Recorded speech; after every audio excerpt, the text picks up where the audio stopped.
Bonjour à tous les amis, j'espère que vous allez bien, c'est Fractal. Aujourd'hui on vous parle de Rust et on parle de Procedural Macro are not even, we have reflection at home.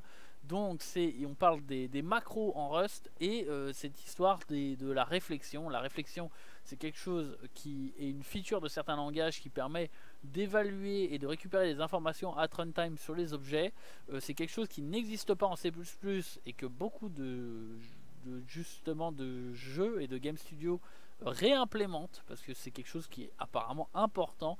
J'avoue que j'utilise C++ qui n'a pas de réflexion et je me rappelle pas trop franchement avoir utilisé beaucoup de réflexion dans ma programmation de manière générale. J'avoue que la réflexion, à quel point c'est utile, à quel point on en a besoin et à quel point c'est nécessaire et qu'est-ce que ça permet. Quand je faisais du Java, j'ai joué un peu avec de la réflexion pour pouvoir faire des trucs, mais franchement j'avais l'impression que j'aurais pu faire sans. Donc je suis intéressé. Donc là c'est dans le contexte du game dev et donc deux personnes, enfin un petit studio indé qui utilise Rust nous parle un peu de son expérience avec Rust et voilà, un peu mesure le pour et le contre de ce langage pour faire du game dev. Donc on va voir ça. Alors je peux vous dire que cet article du coup, la réflexion, à quoi ça sert dans un jeu vidéo, etc. Bah justement j'espère que ça va il va nous donner du contexte et qu'on va pouvoir en discuter ensemble. Et j'espère que ça vous intéressera de découvrir ce passage avec moi. Procedural macros are not even, we have reflection at home. Game development, as a domain of programming, often requires one to write more than one type of code. We have system-wide code for things like collisions, physics, particles. We have gameplay code for scripting, entity behaviors. We have UI, VFX, audio. And then we also have tools. Depending on the game that is being built, the size of each category may vary. But after working on enough of different genres of games, I'd say it's generally universal that some amount of effort will have to be spent on every aspect. Rust fits very nicely in the low-level algorithmic areas, where one knows exactly what the problem is and just needs to solve it. Unfortunately, a lot of game dev requires more dynamic approaches, and this becomes especially painful around level editing, tooling and debugging. Even something as simple as print this object is not a problem that can be reasonably solved without either writing code or creating procedural macros. Now many languages have macros, and for those who haven't used Rust for long enough, they might not know that there's two types of macros in Rust. Declarative macros. These are relatively simple to create and very useful, but unfortunately quite limited. As many things in Rust, safety is above all else, and things that would be completely fine in C preprocessor macros become an impossible issue. The simplest example here is concatenating tokens, which now has a famous paste crate that gives a partial solution using a procedural macro. At a surface level you'd think great, problem solved, right? But unfortunately not even close.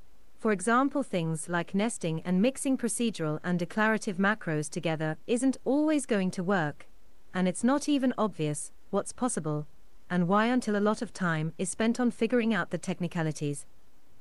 Procedural macros. As a core idea, procedural macros basically allow the programmer to run code at compile time, consume Rust's AST, and generate new code. There are many issues with this, unfortunately. Firstly, proc macros aren't really cached and get rerun on recompiles. This ends up forcing your code to be split up in multiple crates, which isn't always possible, and if you rely on proc macros more heavily, your compile times will suffer by a huge amount. There's many convenient proc macros like profiling's function macro, which are very useful, but ultimately unusable, because they destroy incremental build times. Secondly, procedural macros are incredibly difficult to write, and most people end up using very heavy helper crates, such as Sin, which is a very heavy Rust parser that eagerly evaluates everything it's applied to. For example, if you want to annotate a function and just parse its name in your macro, Sin, will end up parsing the whole function body regardless. There's also the case where the author of Sin is also the author of Serde, a popular Rust serialization crate, which at some point last year started shipping a binary blob with its installation in a patch release, rejecting the community backlash.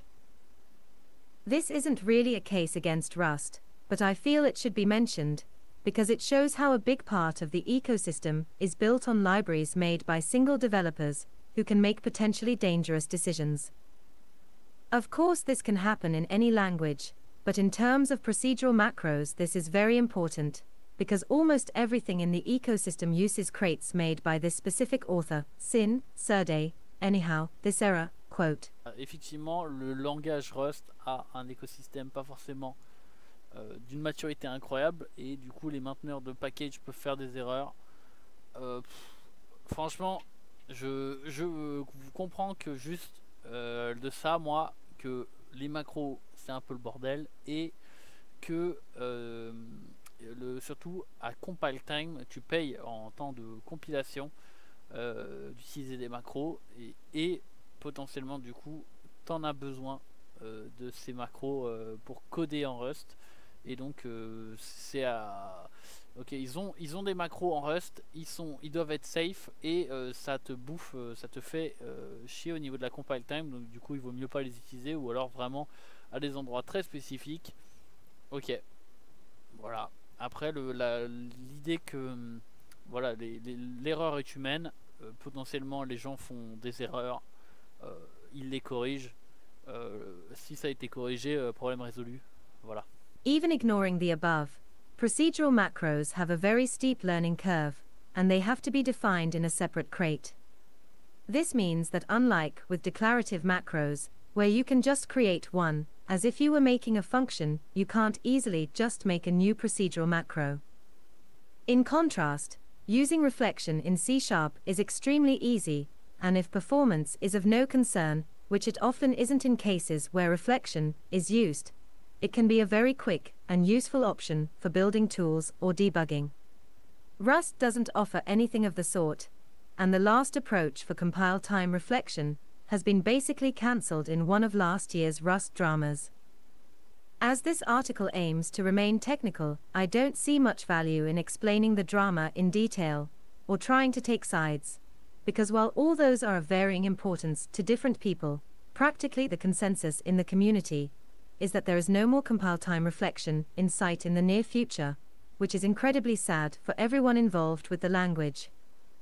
Procedural macros are a big and powerful tool, but their utility for indie game development is incredibly low, as their development cost and complexity is a bit too high to be used to solve minor issues that could have been solved by reflection with little to no effort.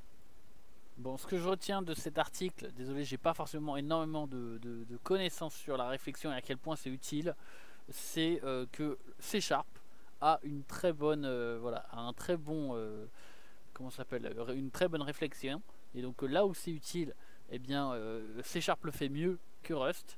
Moi, j'avoue que la réflexion, comme je l'ai dit, il n'y en a pas en C++, à ma connaissance en tout cas.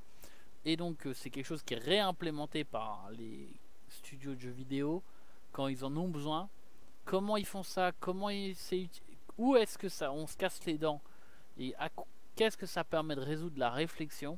Ça c'est un concept, désolé, j'ai pas beaucoup de connaissances là-dessus. N'hésitez pas dans les commentaires à essayer de me dire un petit peu si vous, dans le développement de jeux vidéo, quand est-ce que vous utilisez la réflexion? Ça m'intéresse, et évidemment je parle de la réflexion dans un langage, hein. Ne me trollez pas mes amis. Je vous fais des gros bisous, on se retrouve la semaine prochaine pour la suite avec Hot Reloading is more important for iteration speed than people give it credit for. Et je suis tout à fait d'accord avec ça, ça va être un super article, et c'est parti.